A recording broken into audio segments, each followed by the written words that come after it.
یادگیری زبان آلمانی در آلمان امریکا که میفهمیم بسیار مهم هست برای که شما یک کار پیدا کنین، برای که بتونین درستان را ادامه بدین یا هر چیزی.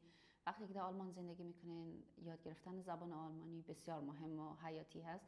و چه کسانی اجازه شرکت در کورس های آلمانی یا اینتگراسیونز کورس را دارند؟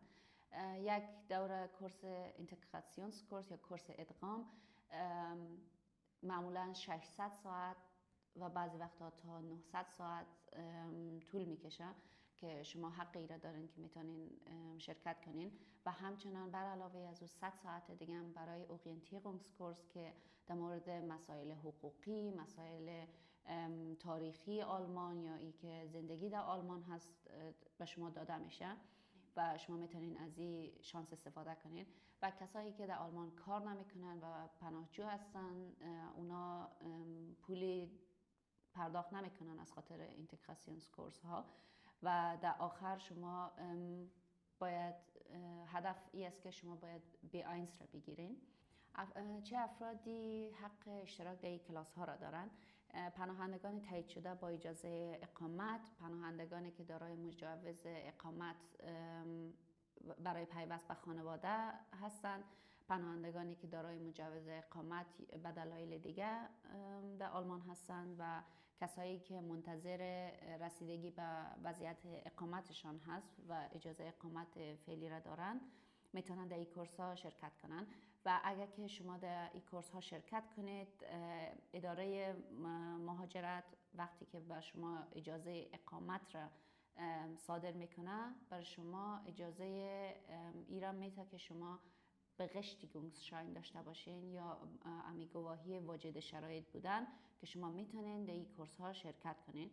و مددکاران اجتماعی که در کمپ های مختلف کار میکنن یا در مراکز مشاوره برای پناهجویا کار میکنن، اونا میتونه شما رو کمک کنه که برای از اینکه یک کورس مناسبتان پیدا کنن، یک درخواست با شما میتونن پر کنن و میتونن ارسال کنن که شما کورسی را که نزدیک خانه‌تان باشه یا که جایی که براتون مناسب هست را بتونین اشتراک کنید. پیش نیاز شرکت برای دوره‌های حرفه‌ای در آلمان این است که شما آشنایی قبلی با زبان آلمانی را داشته باشین و در برخی موارد پناهجوها و کسانی که دلدوم دارن هم میتونن در این دوره‌ها شرکت کنن و برخی از این دوره‌ها همراه با مدرک حرفه‌ای برگزار میشن و این دوره‌ها نیاز به سطح B1 دارن. مهمی است که شما در آلمان به عنوان کسی که دنبال کار هست ثبت شده باشین در آگنتور فور آربایت یا جاب سنتر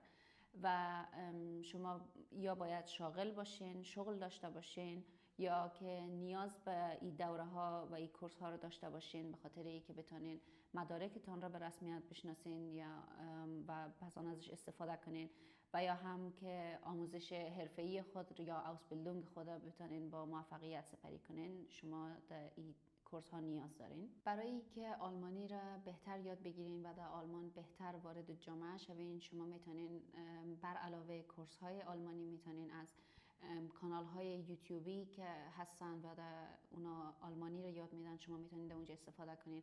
کانال های بسیار زیادی هستن که برای گرامر، برای گوش دادن، برای نوشتن و اینا هستن و هر چیزی که شما نیاز داشتین رو میتونین انتخاب کنین و همراهش کار کنین پیش خودتان و استفاده کنین. همچنان چندین تا از این برنامه ها و اپ ها هستن که برای تلفن جور شدن و شما میتونید در تلفنتان دانلود کنین و استفاده کنین، مثل DW Learn German، Verben Light، Der die das یا که Ziedlang. و همچنان کانال های یوتیوبی معروف هم هست که زبان آلمانی را میتونین یاد بگیرین. Easy German، Lern Deutsch، Dein Sprachcoach، Linkster Academy oder Deutsch 1.